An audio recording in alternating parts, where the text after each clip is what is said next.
Powerful earthquake rocks northern Chile. Locally, academics propose public nomination of chief executive candidates. And John Zhang says new taxes would be a political hard sell.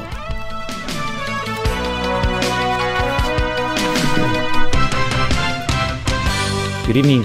Tsunami warnings for Chile's coastline have been lifted after a magnitude 8.2 earthquake struck the country's northern coast. 6 people are dead and thousands had to be evacuated from low-lying areas. James Aiken brings us the latest.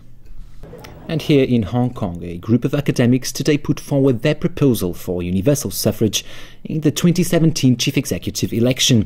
One of their key suggestions is to allow the public to nominate potential candidates. Evelyn Leung has more. The Financial Secretary has stressed the need to broaden Hong Kong's tax base, but John Zhang says the current political environment is not conducive to the introduction of new taxes.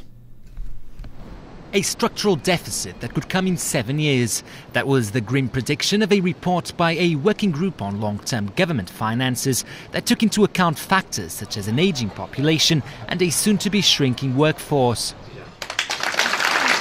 At the Hong Kong Bankers Club today, the Financial Secretary shrugged off suggestions that predictions he had made in the past about the city's finances had not come true.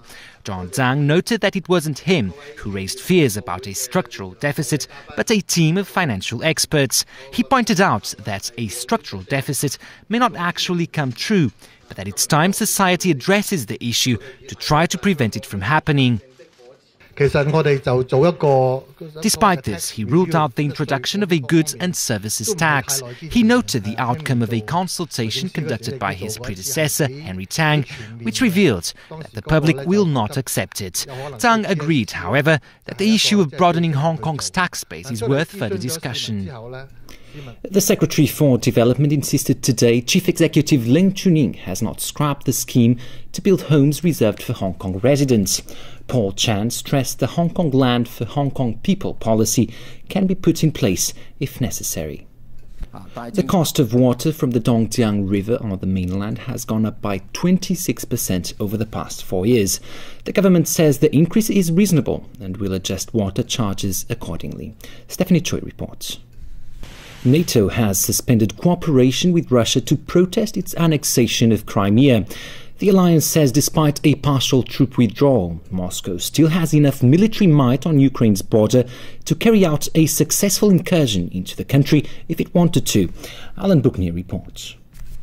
A surprise decision by the Palestinian leadership to sign more than a dozen international conventions could derail US-led peace efforts.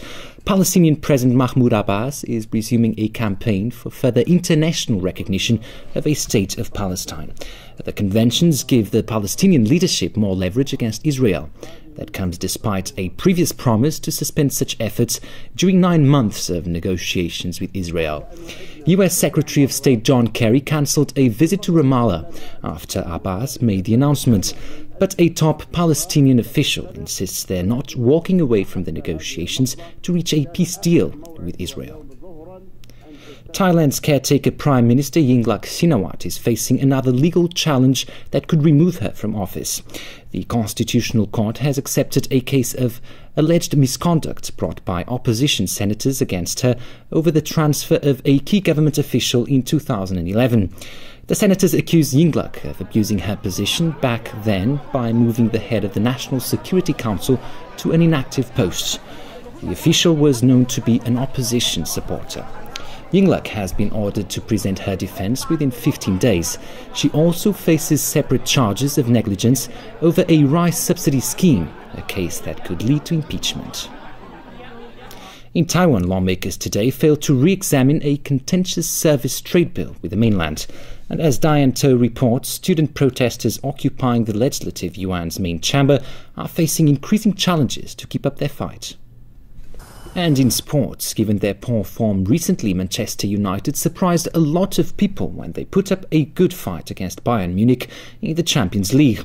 David Moyes' side even took the lead in their final 8 first-leg clash at Old Trafford thanks to a header by Nemanja Vidic. Bastian Schweinsteiger equalised for the defending champs, who now carry an important away goal into next week's return leg. The other match also ended 1-1. Diego Ribas scored for Atletico Madrid, Neymar for Barcelona.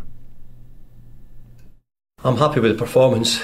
A bit disappointed with the result in the end. I thought the players put in a great effort, great commitment tonight. We defended really well when we needed to, and we had some really good attacking moments. So overall I was pleased with tonight, and we'll try and take that into the game next week. A look at the weather before we go. Cloudy with rain and squally thunderstorms. The rain will be heavy at times. Temperatures between 19 and 21 degrees. That's all from the newsroom for now. Thanks for joining us. Good night.